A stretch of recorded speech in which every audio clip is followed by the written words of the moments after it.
Sejumlah pihak menganggap laga Timnas Indonesia U17 melawan Australia pada kualifikasi Piala Asia U17 tadi malam berjalan aneh karena hampir sekitar 30 menit kedua tim tidak saling melakukan penyerangan. Bahkan pelatih Timnas Indonesia U17 Nova Arianto juga mengaku malu melihat duel tersebut. Dan untuk membahasnya sudah bergabung bersama kami pengamat sepak bola yang juga koordinator Save Our Soccer, Akmal Marhali. Selamat siang Mas Akmal, bagaimana kabar Anda?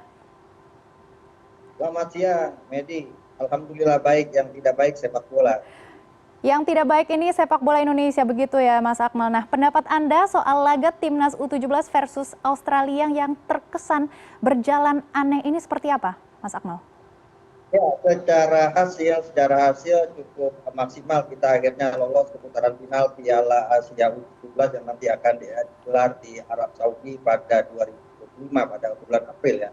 Namun secara permainan ini sangat memalukan, baik itu Australia maupun Indonesia. Di babak pertama semua berjalan normal, tapi di babak kedua kita melihat satu sepak bola gajah kecil yang saya bisa katakan seperti itu, di mana Indonesia memilih bertahan di area sendiri tanpa mau mendekati pemain Australia, dan Australia berpikir hal yang sama karena pemain Indonesia tidak mau mendekat kepada mereka, mereka memilih untuk memainkan bola di area sendiri sampai 30 menit. Dan kalau kita lihat misalnya secara statistik ini sangat jomplang sekali. Ball position Australia 82%, kita cuma 12%. Australia melakukan operan atau passing sebanyak 1.005, sementara kita cuma 176. Saya pikir ini bukan hal yang baik buat pembinaan sepak bola usia muda ya. Memilih untuk mencari jalur aman untuk lolos ke putaran final Piala Asia dengan cara-cara yang sangat mengenaskan sekali, di mana kedua tim sama-sama tidak mau menyerang dan sama-sama memilih untuk memainkan bola di area sendiri selama 30 menit. Saya pikir ini pelanggaran terhadap kode disiplin FIFA, termasuk law of the game pasal 12 itu disebutkan bahwa harus ada sportivitas dalam pertandingan sepak bola. Kemudian itu di pasal 2 sampai 4 law of the game. Kemudian di kode disiplin FIFA sebuah tim harus menjunjung tinggi sportivitas, diantaranya di dalamnya bagaimana bermain dengan fair play dan bermain dengan sungguh-sungguh dalam sebuah pertandingan. Dan ini hasil yang menurut saya secara positif kita lolos, tapi secara negatif ini contoh yang tidak baik buat pembinaan usia muda sepak bola Indonesia, dan FIFA harus mengambil tindakan terhadap cara-cara seperti ini agar tidak terus terulang di event-event lainnya, baik itu untuk Indonesia maupun negara-negara lain, karena ini mencederai sportivitas dan fair play dalam sepak bola. Baik, kami garis bawahi ini adalah contoh yang tidak baik dan memalukan, begitu ya Mas Akmal. Menurut Anda, apakah laga tersebut masih tetap dalam koridor fair play? Ya, kalau secara aturan tertulis memang tidak ada yang menjelaskan tentang permainan yang diperagakan Indonesia dan Australia. Secara tertulis yang secara definitif ya, tapi seperti yang saya sebutkan tadi dalam law of the game misalnya pasal 12 itu disebutkan bahwa tim yang bertanding harus menunjukkan sportivitas dan bermain dengan sepak bola yang benar, yang sungguh-sungguh. Kemudian di kode disiplin FIFA juga disebutkan di sana bahwa kedua tim harus menjunjung tinggi permainan sesuai dengan aturan-aturan yang ada, termasuk di dalamnya adalah bermain dengan dan melaksanakan semua aturan-aturan yang ada. Hanya seperti itu aturannya. Tapi ini sekali lagi PR buat FIFA untuk kemudian membenahi aturan sehingga dibuat secara definitif agar sepak bola ini berjalan sesuai dengan apa yang kita harapkan ya. Tidak ada main sabun di sana, tidak ada kemudian sepak bola gajah di sana, sehingga tim-tim yang kemudian gagal pun akan merasa terhormat. Kemudian juga tim-tim yang lolos pun akan merasa terhormat. Kalau seperti ini, saya mengusulkan agar kemudian dua tim ini didiskualifikasi dari Piala Asia 2025 nanti usia 17. Kita tahu bahwa Australia ini juara bertahan. Kalau kemudian juara bertahan mencontohkan hal-hal yang negatif dalam pertandingan, ini hal yang tidak bagus buat perkembangan sepak bola dunia. Apalagi ini sepak bola usia muda ya. Kalau usia muda sudah memainkan sepak bola gajah kecil seperti ini, bagaimana kemudian nanti saat dewasa? Saya pikir ini yang menjadi PR besar FIFA terkait dari pertandingan yang digelar di kualifikasi Piala Asia U17.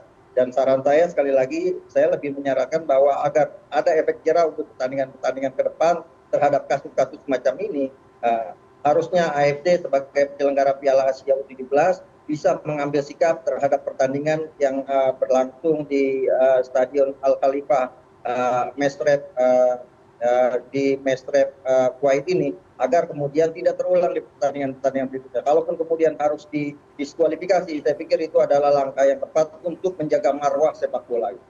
Baik, usianya masih muda harusnya lebih agresif begitu ya Mas Akmal. Nah, jadi siapa pihak yang harus bertanggung jawab jika melihat laga seperti ini?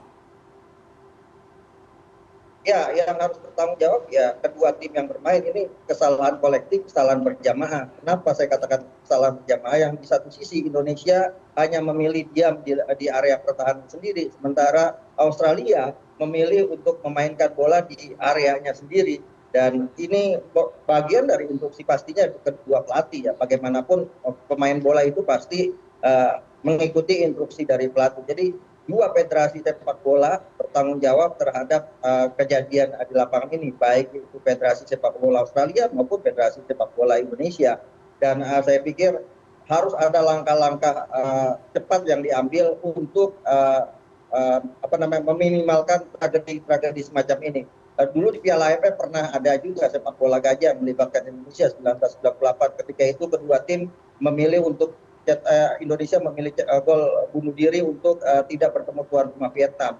Kemudian di Piala AFF belum lama juga Thailand dan Vietnam bermain aman untuk kemudian mereka sama-sama lolos ke putaran semifinal Piala AFF. Dan sekarang cara yang sama, tapi cara yang sama ini menurut saya cara yang aneh dan menggelikan gitu, dan memalukan, karena tidak ada pergerakan sama sekali kedua pemain dalam rentang waktu 30 menit.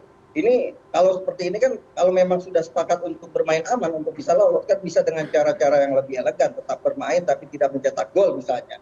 Tetap kemudian berlari para pemainnya, sehingga kemudian kita sebagai pecinta sepak bola tidak diberikan tontonan yang sangat memalukan dan sangat ironis sekali ya, untuk kategori usia U17 ya. Ini adalah usia terendah, event terendah yang digelar secara internasional untuk kemudian tim ini nantinya lolos ke Piala Dunia U17. Kalau kemudian nanti masuk setidaknya 8 besar Piala Asia, dan saya pikir ini adalah PR besar buat pemangku kepentingan di sepak bola di dunia, baik itu FIFA, AFF, termasuk juga Federasi Sepak Bola kita, Federasi Sepak Bola Australia, dan termasuk juga seluruh federasi sepak bola, agar kemudian nanti sepak bola dipertontonkan dengan baik dan benar, dengan menjunjung tinggi sportivitas dan fair play. Bahkan kalau perlu ada dikeluarkan regulasi baru, seperti misalnya di basket itu kan ada regulasi tidak boleh backball, sehingga kemudian permainan basket menjadi sangat menarik. Ada waktu memainkan bola sepersekian detik ya, kalau kemudian tidak dioper ke rekannya itu kemudian akan menjadi pelanggaran atau foul. Mungkin contoh-contoh dari basket ini bisa diambil untuk sepak bola, agar ke depan sepak bola ini punya marwah dan martabat yang tinggi di mata baik itu pelaku sepak bolanya maupun para penggemar sepak bola. Baik, terakhir Mas Akmal, bagaimana peluang timnas di putaran final Piala Asia U17 tahun depan? Ya, kalau kita lihat peluangnya untuk putaran final ini masih sangat berat ya. Banyak PR yang harus dibenahi oleh PSSI dan juga pelatih Novarianto. Kalau kita lihat, kita cuma bisa menang 10-0 melawan Mauritania Utara. Sementara lawan Kuwait kita hanya menang 1-0.